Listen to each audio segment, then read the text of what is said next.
Sekarang kita sedang berada di ambang perang dunia ketiga. Kita berada di ambang perang dunia ketiga. Di ambang, saya tak katakan perang dunia ketiga, tapi di ambang perang dunia ketiga. Ada yang mengatakan di ambang perang dunia ketiga, disinilah perannya Imam Mahdi. Tapi itu kan pandangan. Kita tak salahkan pandangan orang yang mencoba dengan pandangan secara ilmiah yang mereka pandang melalui hasil analisa.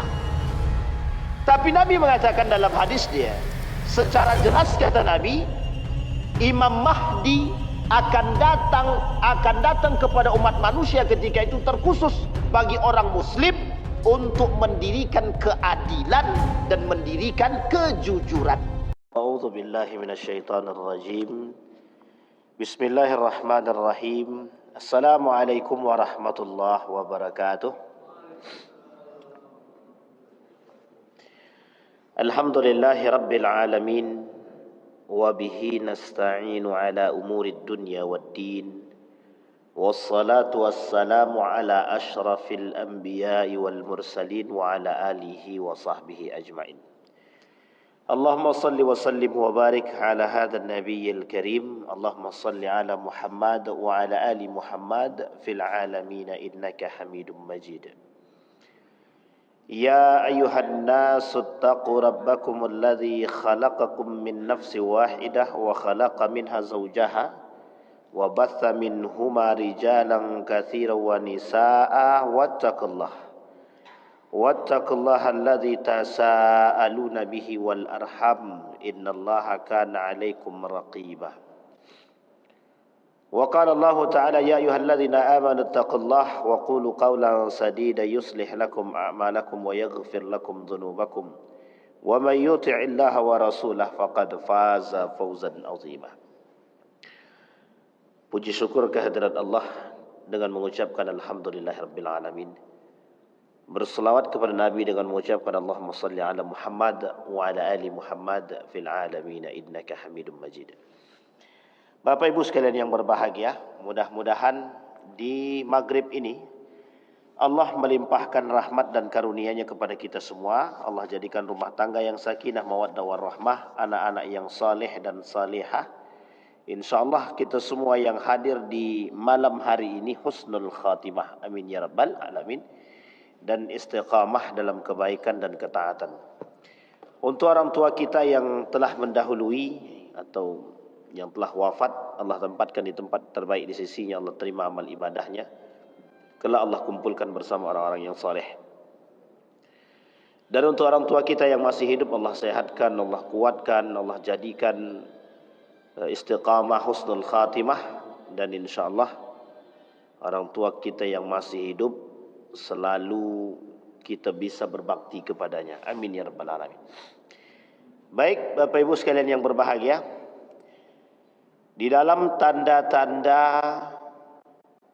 akhir zaman, atau lebih tepatnya tanda-tanda datangnya hari kiamat, di dalam Al-Quran Allah kata innas sa'ata la'atiyatun la raiba bih. Atiyatun la raiba bih.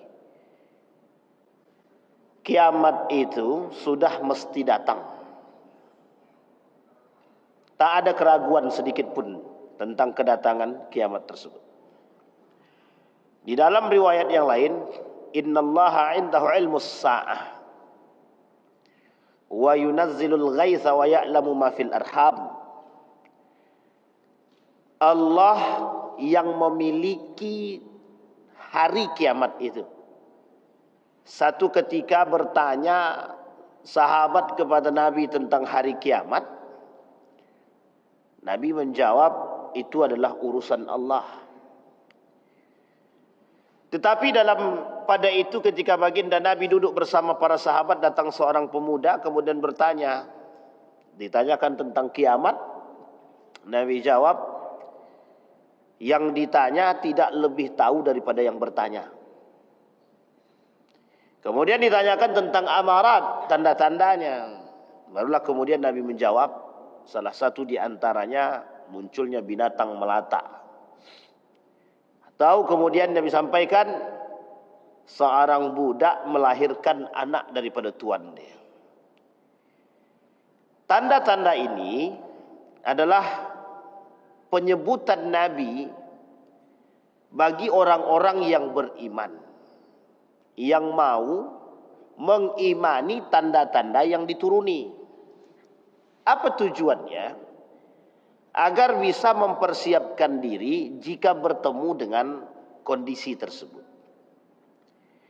Maka muncul dalam pandangan ilmu sa'ah, ilmu hari kiamat itu, setidaknya tanda-tanda hari kiamat itu kata para ulama terbagi dua, yang besar dan yang kecil. Di dalam tanda-tanda kiamat yang kecil sudah kita pelajari, sekarang masuk kepada tanda kiamat yang besar. Yang oleh sebagian ulama mengatakan setidaknya ada 4 figura hari kiamat. Ada 4 figura di akhir zaman sebagai gerbang masuknya kepada hari kiamat. Yang pertama, munculnya Dajjal. Yang kedua, Ya'jud wa Ma'jud. Figura. Yang ketiga, ada persoalan Al-Mahdi wa nuzul Isa. Yang keempat tu Imam Mahdi, begitu juga turunnya Nabi Isa alaihissalam. Dalam pandangan para ulama, kalau 4 figura ini, dalam 4 model ini, dalam 4 bayangan dan tanda ini, dan alamat ini sudah terjadi, maka bisa kita katakan kedatangan kiamat itu. Terutama persoalan turunnya Nabi Isa. Tak disebutkan oleh Nabi dalam hadis yang lain, kecuali kata Nabi itu berkaitan dengan datangnya kiamat. Persoalan turunnya Nabi Isa. Tidak ada persoalan turunnya Nabi Isa itu kecuali pada persoalan hari kiamat. Begitu juga pada persoalannya Imam Al-Mahdi. Nah, malam hari ini kita akan coba bahas sedikit tentang Imam Al-Mahdi atau Al-Mahdi. Siapa Al-Mahdi? Bagaimana model nasabnya? Yang pertama yang mau kita bahas, pernyataan Mahdi atau Imam Mahdi dalam hadis yang sahih. Serendah-rendahnya dalam hadis yang hasan. Yang kedua nanti akan kita sampaikan, jika waktu memungkinkan, Al-Mahdi dalam pandangan Yahudi dan Al-Mahdi dalam pandangan Syiah. Dan yang ketiga nanti Al-Mahdi dalam pandangan para ilmuwan. Apa yang mereka sebut dengan tentara Mahdi, apa yang mereka sebut sebagai penyelamat. Kalau bahasa lainnya kata orang Yahudi, juru selamat. Juru selamat. Tak hanya di agama lain yang punya juru selamat, di Yahudi juga punya juru selamat. Nah, ini yang kemudian akan kita coba. Maka kata baginda Nabi Muhammad sallallahu alaihi wasallam, Al-Mahdiyu minna ahlal baiti yuslihullahu fi lailatin. Kata Nabi dalam hadisnya dari Ali bin Abi Thalib, Al-Mahdi itu termasuk dari golongan kami, Ahlul Bait. Allah memperbaikinya pada malam hari. Hadis ini diriwayatkan oleh Imam Ahmad. Kemudian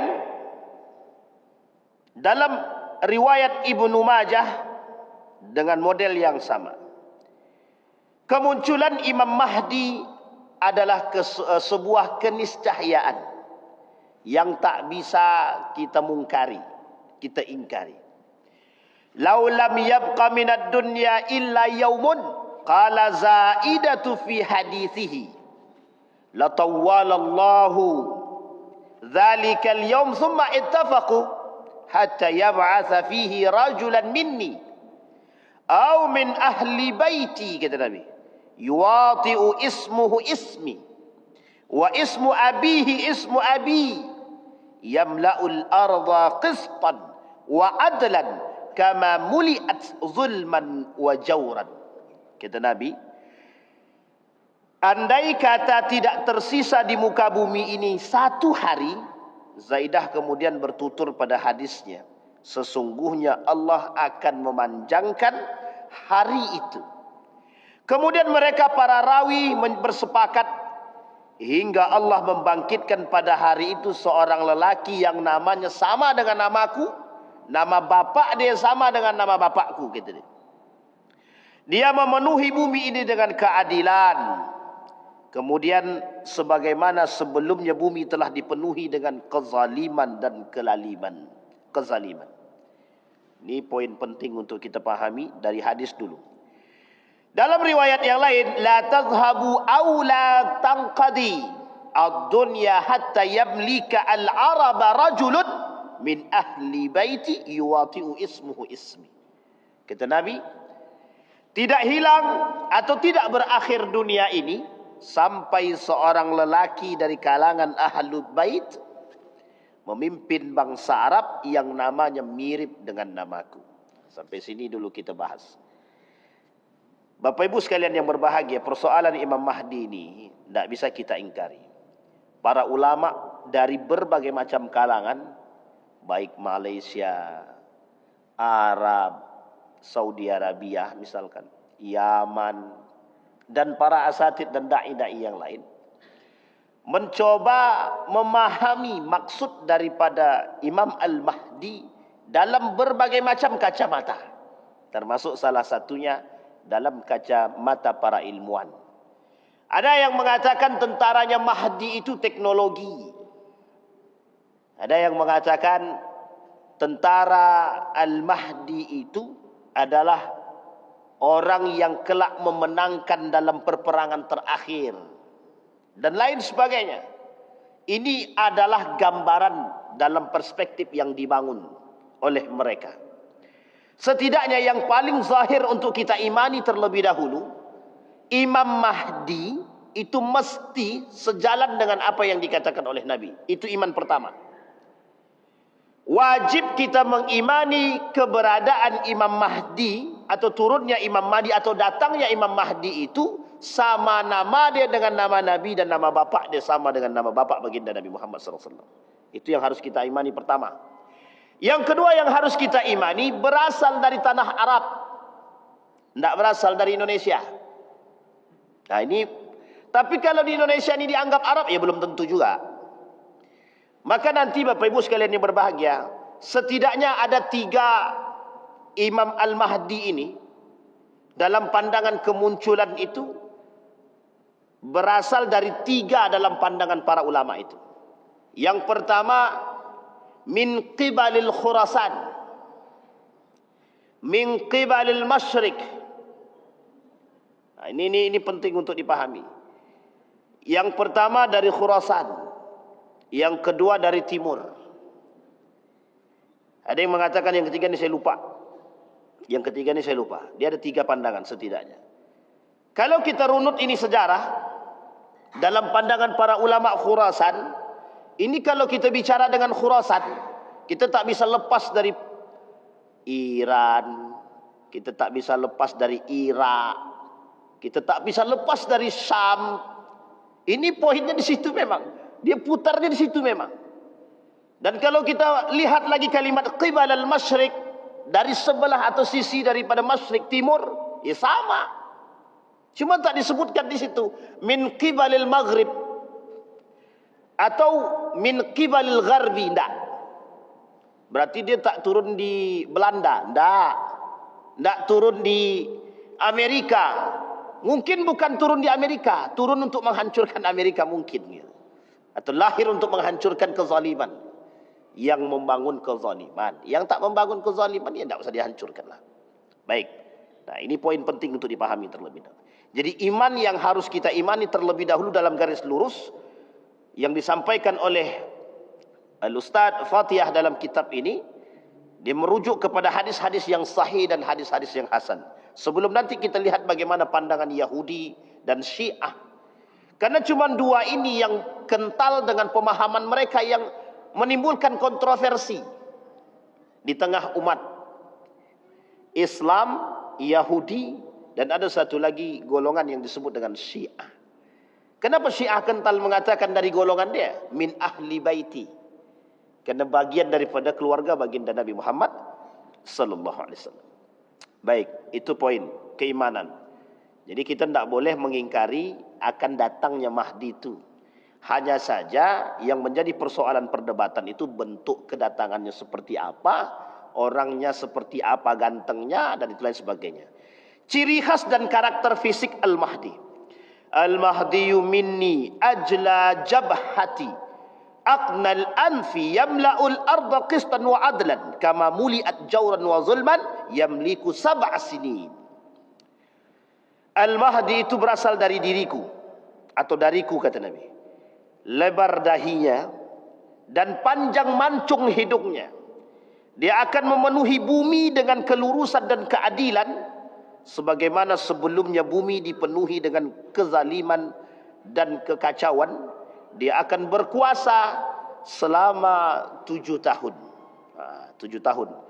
Jadi saya lupa bawa bawa proyektor itu bisa kita lihatkan di draft turunan dia itu selama 7 tahun itu. Nah, besok insyaAllah lain waktu kalau kita ketemu di pertemuan selanjutnya kita sampaikan. Di Sabtu subuh kalau kita Allah izinkan. Itu 7 tahun 9 bulan. Diprediksi oleh para ulama lama kepemimpinannya Al-Mahdi itu 7 tahun 9 bulan. Dan itu masa perperangan, kata para ulama. Orang yang datang untuk menumpas kezaliman-kezaliman itu. Baru ingat saya, ada satu kota yang disebut bisa jadi gitu. Kalau kita merujuk kepada karakternya orang-orang Pakistan dan Afghanistan, ini juga poin pandangan oleh para ulama. Kata mereka, kalau dilihat daripada ciri-ciri dia, ciri keberaniannya, ciri kekuatannya, ciri kebangkitannya, dan daerahnya, itu hampir masuk pada posisi itu. Cuma kalau Nabi kata dia min ahli baiti, sekarang kita lihat, sudah tersebar kemana saja turunan silsilah baginda Nabi Muhammad SAW. Ada Yaman, Indonesia, Malaysia, di mana-mana sudah ada keturunan Nabi. Artinya, ini termasuk salah satu poin yang membantah, yang mengatakan bahwa keturunan Nabi sudah habis. Jadi kalau ada yang mengatakan keturunan Nabi sudah habis ketika tragedi Karbala, berarti dia tidak akan mengimani keberadaan Al-Mahdi. Karena hadis Nabi mengatakan Al-Mahdi itu datang dari Kibali, dari ahli baiti. Ini menunjukkan dalil yang menunjukkan bahwa keluarga Nabi, keturunan Nabi masih ada yang hidup. Maka bisa jadi Afghanistan, bisa jadi Pakistan, bisa jadi apakah mungkin dari Nejat? Tidak. Karena Nejat satu kota yang diancam, yang disebutkan akan kecelakaan. Celakalah bagi Nejat dan celakalah bagi Kufah. Kufah itu mana? Irak. Tapi dalam perperangan, dalam struktur perperangan, oleh para ulama dilihat, dalam gambaran 7 tahun 9 bulan itu, negara yang ikut terkhusus yang Arab itu, yang Timur itu, yang Khurasan itu, masuk semua. Irak, Iran, Syria, Yordan, Pakistan, Afghanistan. Itu masuk semua. Saudi Arabia, masuk semua. Artinya apa? Timur. Dulu, tidak bisa diingkari, Renaissance. Kita bicara tentang sedikit Renaissance. Renaissance itu artinya kebangkitan Islam. Oleh sebagian pandangan oleh para ilmuwan mengatakan Renaissance itu kebangkitan Islam itu dari situ, Khurasan, dari Iran, dari Irak. Waktu itu masa kepemimpinan itu Kufah. Daulah Abbasiyah, Umayyah di Damaskus, ada kemudian Abbasiyah. Dan ini poin penting, Abbasiyah di Kufah. Umayyah ada di Damaskus. Dan ini di tengah-tengahnya ada kota yang disebut dengan Baghdad. Masa kejayaan Islam. Di sini muncul para ilmuwan muslim. Makanya mohon maaf, ilmuwan-ilmuwan muslim pada masa itu, mohon maaf, belum ada yang berasal dari Saudi Arabia itu. Waktu itu belum ada yang berasal dari Saudi Arabia. Termasuk pakar-pakar hadis hari ini yang kita kenal, bukan hari ini ya, pakar-pakar hadis terdahulu yang kita kenal, Bukhari, Imam Muslim, At-Tirmidzi. Ini kita bisa lihat itu dari mana asalnya. Bukan Saudi Arabia. Nah, di sini kebangkitan itu tadi. Tapi uniknya, Nabi kata kerusakan dan kehancuran juga muncul dari situ. Sehingga nanti kezoliman yang terstruktur, yang terbangun itu, ada yang mengatakan pada perang dunia ketiga. Sekarang kita sedang berada di ambang perang dunia ketiga. Kita berada di ambang perang dunia ketiga. Di ambang, saya tak katakan perang dunia ketiga, tapi di ambang perang dunia ketiga. Ada yang mengatakan di ambang perang dunia ketiga, disinilah perannya Imam Mahdi. Gitu. Tapi itu kan pandangan. Kita tak salahkan pandangan orang yang mencoba dengan pandangan secara ilmiah yang mereka pandang melalui hasil analisa. Tapi Nabi mengatakan dalam hadis dia, secara jelas kata Nabi, Imam Mahdi akan datang kepada umat manusia ketika itu terkhusus bagi orang muslim untuk mendirikan keadilan dan mendirikan kejujuran. Itu yang jelas. Kemudian kemunculan Imam Mahdi ditandai dengan pertikaian 3 putra khalifah. Nah, ini dia. Maka ada yang mengatakan, apa betul kelak 3 pertikaian itu yang disebutkan pada masa dahulu? Ada ulama yang mengatakan, apakah itu ketika mati atau meninggalnya Raja Salman? Ini menjadi poin, kata dia. Wallahu alam. Tapi ini baru dalam bentuk analisa sebagian kalangan. Ada yang mengatakan ketika Raja Salman meninggal maka akan bertikailah. Pertanyaannya, apakah simbol Islam hari ini, simbol kekhalifahan Islam ada pada Saudi Arabia?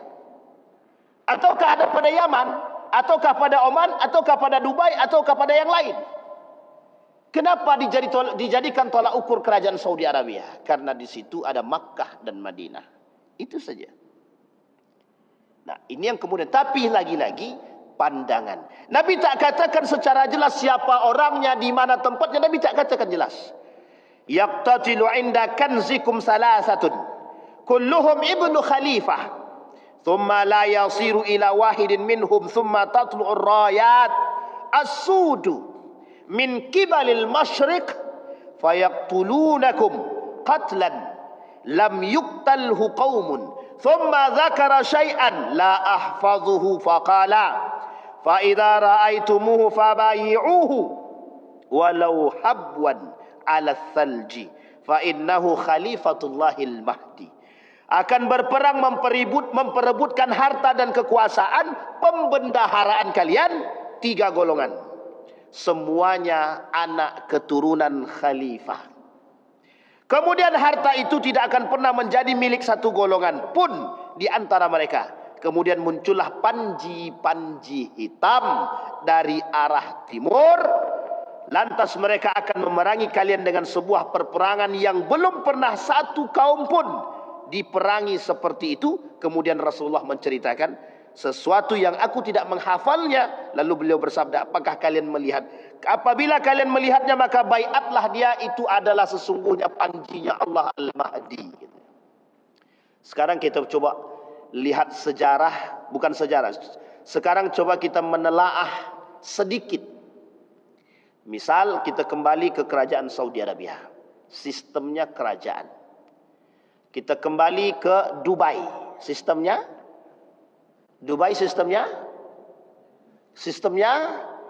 kerajaan. Kita kembali ke negara Arab yang lain, Oman, Qatar. Semua memiliki model-model kekerajaan. Dan ini kerajaan Islam dan negara Islam. Kalau berbicara persoalan khalifah, satu, dia mesti Islam. Sekarang kita lihat latar daripada kejadian-kejadian. Apakah Qatar terjadi pertikaian? Tidak. Apakah Oman terjadi pertikaian? Belum. Apakah Dubai terjadi pertikaian? Belum. Tapi perebutan kekuasaan pada masa Dubai belum nampak, belum heboh, tak seheboh yang kita lihat sekarang pada masa kerajaan itu. Maka oleh para ulama menjadi tolak ukur. Apakah Yaman? Yaman tidak. Apakah Syria? Tak nampak. Apakah Pakistan? Belum jelas. Apakah Afghanistan? Kita lihat modelnya. Apakah Turki?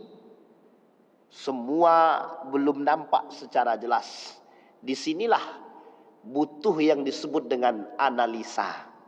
Disinilah para ilmuwan mencoba menganalisa secara ilmiah mana yang disebut dengan khalifah, mana yang disebut dengan pertaruhan, mana yang disebut dengan pertarungan.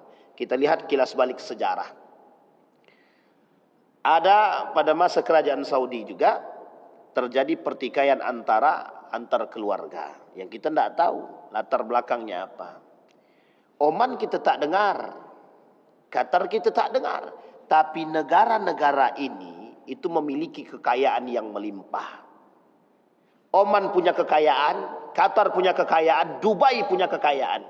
Saking kayanya Dubai, dia punya masa depan yang dia kata, kelak kami akan membangun gedung yang tinggi melayang. Jadi besok Dubai mau buat gedung melayang. Tahu Bapak Ibu gedung melayang? Jadi gedung tanpa tiang. Nah, itu kalau sempat terjadi di Dubai, gedung tanpa tiang, itu mungkin wisata terindah sepanjang masa, habis itu kiamat lah gitu. Baru terbangun, langsung kiamat. Akan nyesel juga. Na'udzubillahi tsumma na'udzubillah. Baik.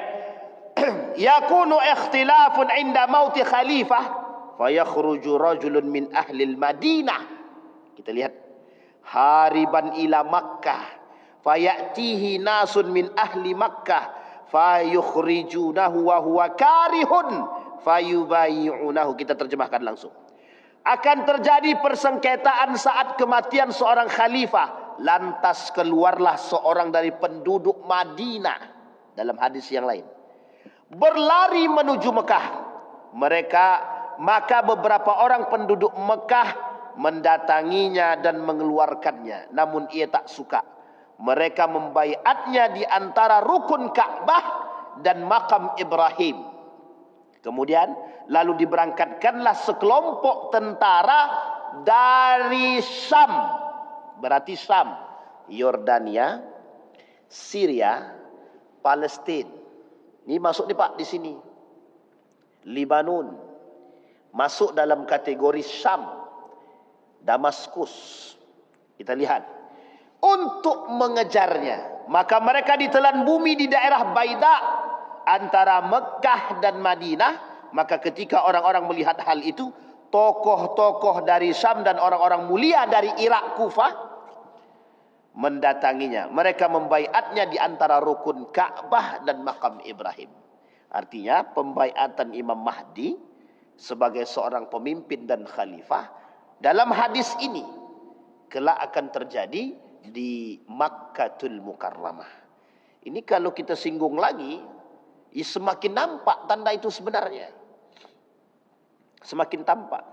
Berarti akan muncul di tengah umat muslim. Ya, itu yang kemudian menjadi persoalan. Kemudian datang seorang dari Quraisy, paman-paman dari pihak ibunya dan Bani Kalab. Ia memberangkatkan satu pasukan untuk menyerang mereka, Al-Mahdi dan orang-orang yang bersamanya. Namun mereka Al-Mahdi dan orang-orang yang bersamanya dapat mengalahkan mereka. Itulah pasukan Kalab. Di dalam hadis ini disebut dengan pasukan Kalbun. Pasukan, mohon maaf, pasukan anjing. Nah, jadi ada pasukan kelak yang akan melawan daripada Imam Mahdi ini. Dalam hadis ini disebut mereka adalah pasukan kambing, pasukan anjing, siapapun mereka. Tapi dalam hadis ini dikatakan golongan itu justru muncul juga dari tanah Arab. Dan min kibalihi, dari sebelah ibu dia, bukan dari sebelah ayah dia. Nah, ini kalau kita merujuk sejarah, sebelahnya baginda Nabi Muhammad SAW, kalau kita lihat dari sisi ibunya berasal dari pembesar-pembesar Madinah. Jadi kenapa ibunya balik ke Madinah? Di situ ada makam daripada Abdullah, ibunya tinggal di sana. Keluarga besarnya di Madinah. Sementara yang di Mekah itu ayahnya, Abdullah, lahir di Mekah dan besar di Mekah. Baik. Lalu harta dibagi-bagi dan diberlakukanlah sunnah Nabi. Ia Al-Mahdi akan mensyiarkan Islam ke seluruh penjuru bumi. Ia akan menetap selama 7 tahun. Ada yang mengatakan 7 tahun 9 bulan. Lalu meninggal dan ia pun disolati oleh kaum muslimin. Baik, kemudian pasukan yang akan mengejar Imam Mahdi akan dibenamkan. Abasa Rasulullah sallallahu alaihi wasallam fi manamihi. Rasulullah sallallahu alaihi wasallam melihat dalam mimpi dia, faqulna ya Rasulullah, sana'ta syai'an fi manamika lam takun taf'aluh.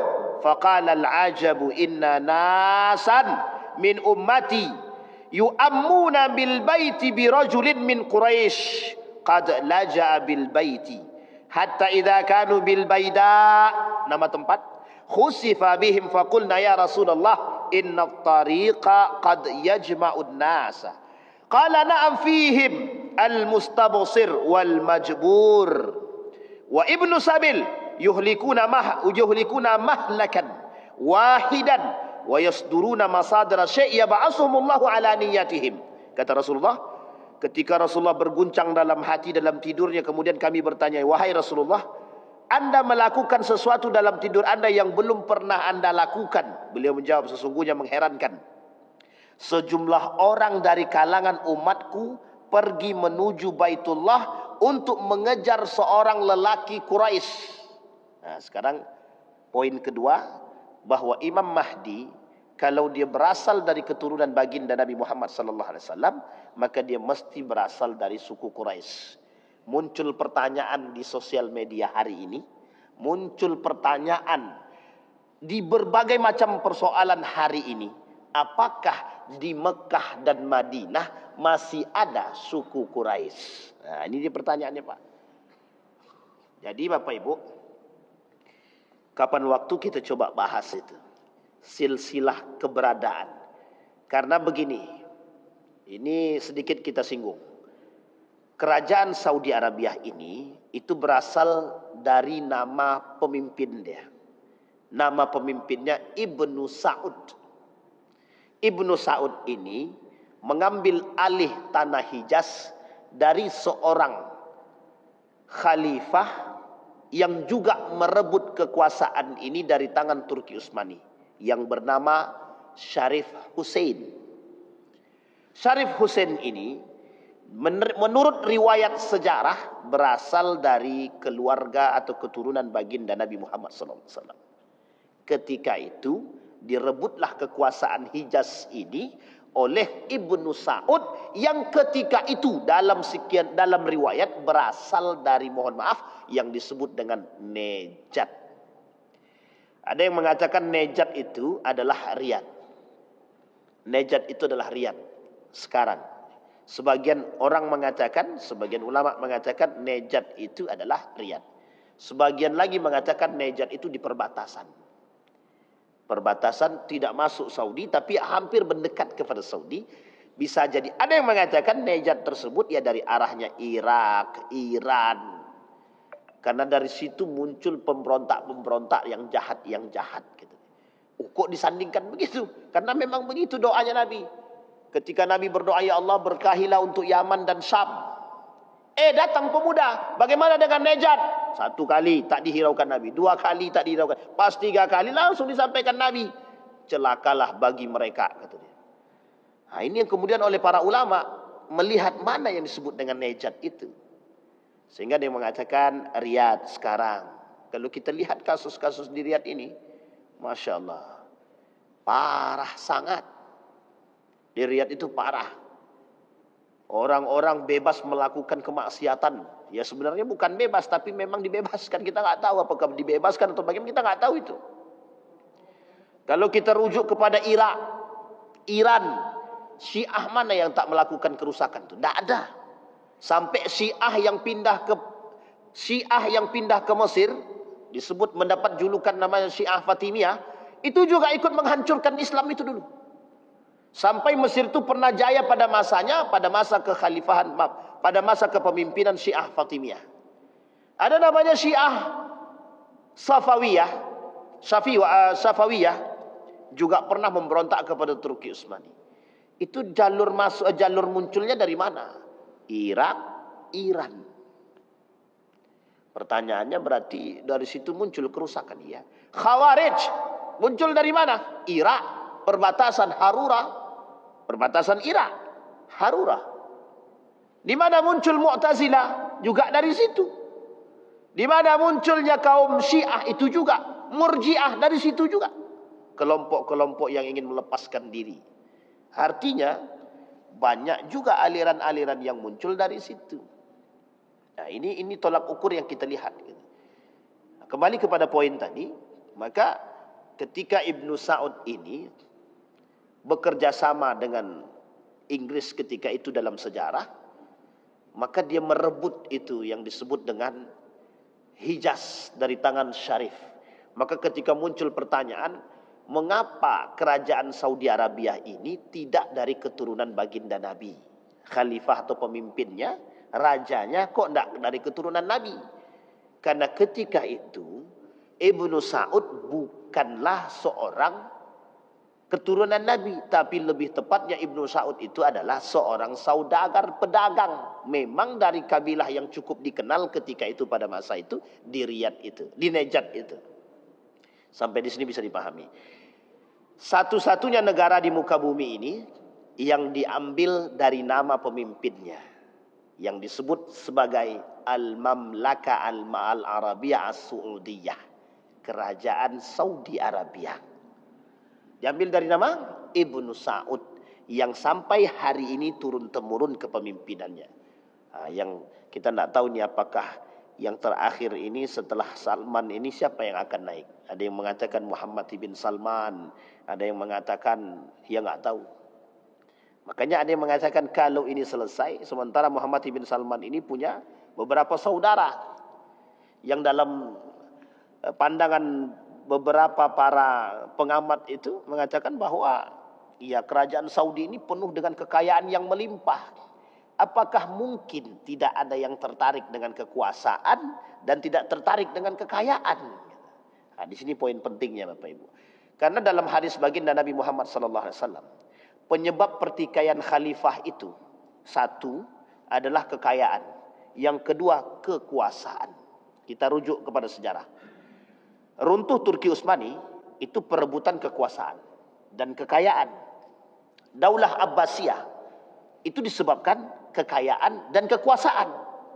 Sama dinasti Umayyah, sama kekuasaan dan kekayaan. Artinya banyak orang yang memperkaya diri di akhir masa dinasti kerajaan Umayyah, kerajaan Abbasiyah, kerajaan Spanyol dan lain sebagainya. Singkat cerita, Islam tergulingkan hanya persoalan itu. Begitu juga di akhir. Karena di akhir ini setelah dimulai dengan sistem nepotisme, maka akan diakhiri dengan sistem kehancuran. Maka pengamat politik mengatakan begini. Hancurnya sistem dinasti itu disebabkan karena sistem perebutan kekuasaan. Jadi rata-rata sistem kerajaan itu hancur disebabkan karena perebutan kekuasaan. Sedangkan tak sistem kerajaannya ada sistem kudeta, apalagi sistem kerajaan. Pokoknya aku ini anak tertua yang lebih berhak memimpin, kan begitu. Sehingga kalau adik-adiknya tidak punya iman yang kuat, ya bertikailah. Tapi dalam sejarah mana yang tidak terjadi perebutan kekuasaan? Hampir di setiap kerajaan terjadi perebutan kekuasaan. Artinya dimulai dengan sistem dinasti pada masa Muawiyah bin Abi Sufyan, maka akan diakhiri dengan perebutan kekuasaan yang kelak pertikaian itu di tengah umat muslim itu sendiri untuk memilih siapa khalifah dia. Karena sistemnya khilafah. Baik. Nah di sini Bapak Ibu sekalian yang berbahagia. Maka kemudian kata Nabi, dari kalangan umatku mengejar seorang lelaki Quraisy yang sudah berlindung di Baitullah. Namun ketika pasukan itu berada di gurun pasir, mereka dibenamkan di dalam bumi. Kami bertanya, wahai Rasulullah, bukankah rombongan itu menghimpun banyak orang? Beliau menjawab, ya, di antara mereka ada yang memang berniat ke Baitullah, ada pula yang dipaksakan ikut, ada juga orang-orang yang kehabisan bekal di perjalanan. Mereka semua dibinasakan oleh Allah tetapi mereka akan muncul di tempat yang berbeda-beda. Allah membangkitkan mereka berdasarkan niat mereka. Jadi nanti kalau kita bahasakan ilustrasinya begini. Di Mekah, Imam Mahdi. Nanti orang yang ingin membunuh Imam Mahdi ini datang dari arah timur juga. Makanya saya sebut salah satu tempatnya itu nanti akan muncul dari Irak. Maka di situ jalur pertempurannya nanti ada namanya tempur antara Imam Mahdi dengan Irak. Nanti Irak dengan mana? Nanti ada Turki dengan Iran, ada Turki dengan Irak, kemudian ada Saudi Arabia dengan apa, Yordania dengan apa, Palestina dengan apa. Ini saya tak hafal betul itu tentang perang-perangnya itu, tapi sudah disebutkan. Ada namanya buku judulnya Perang Akhir Zaman. Jadi buku Perang Akhir Zaman itu menyebutkan semua perang sebelum datang pada perang terakhir. Jadi isinya memang perang aja, Ustaz. Iya, memang perang aja isinya terakhir.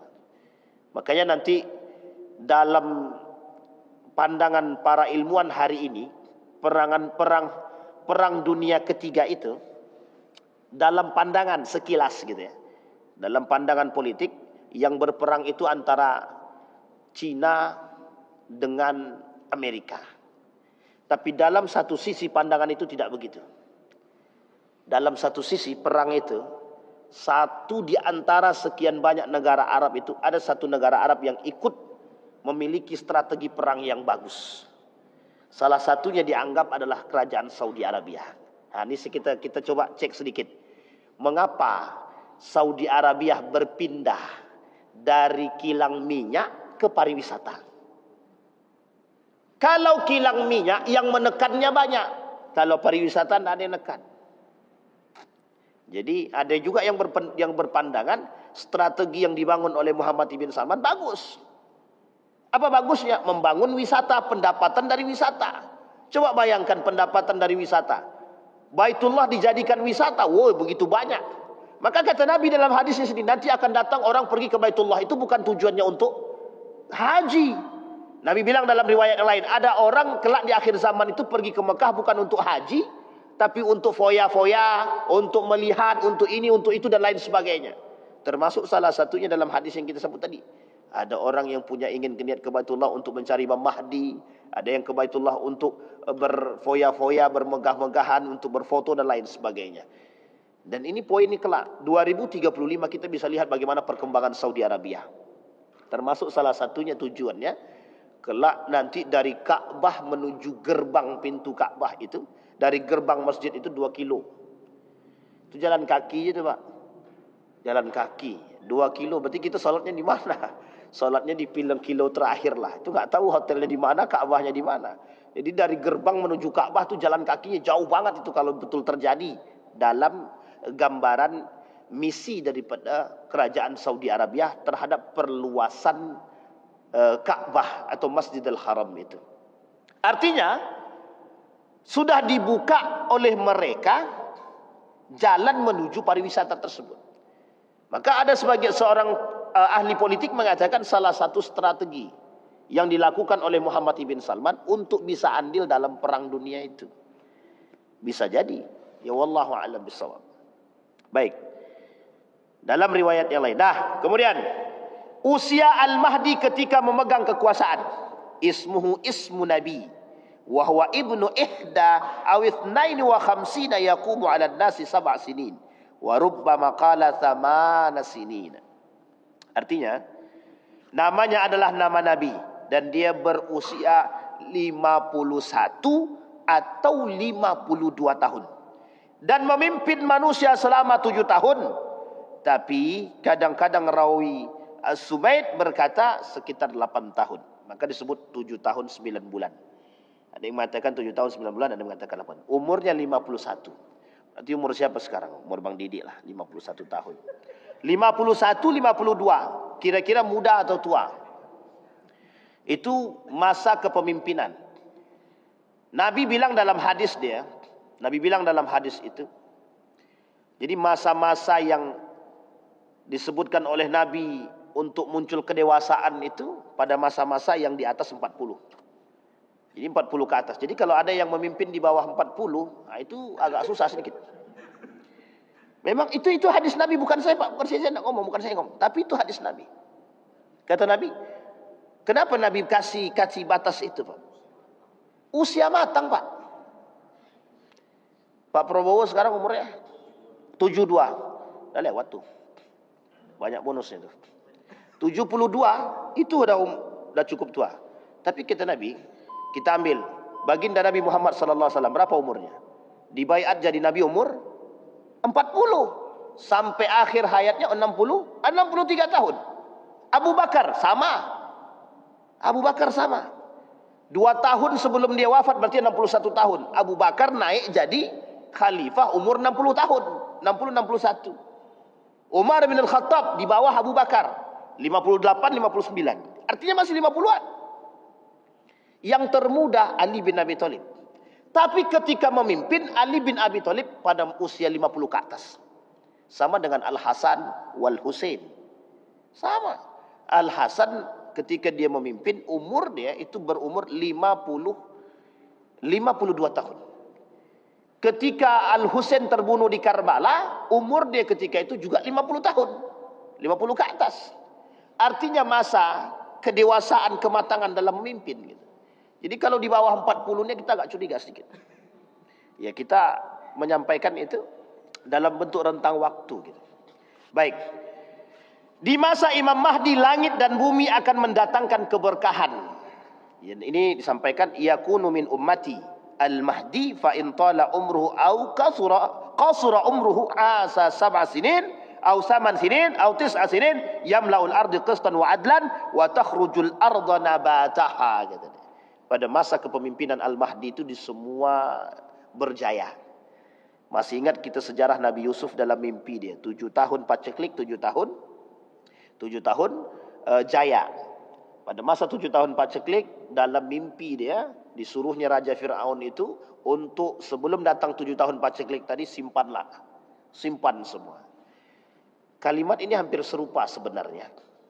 7 tahun lamanya kepemimpinan Al-Mahdi. Di 7 tahun itu masa kejayaan umat muslim. Sekarang kita runut sejarah.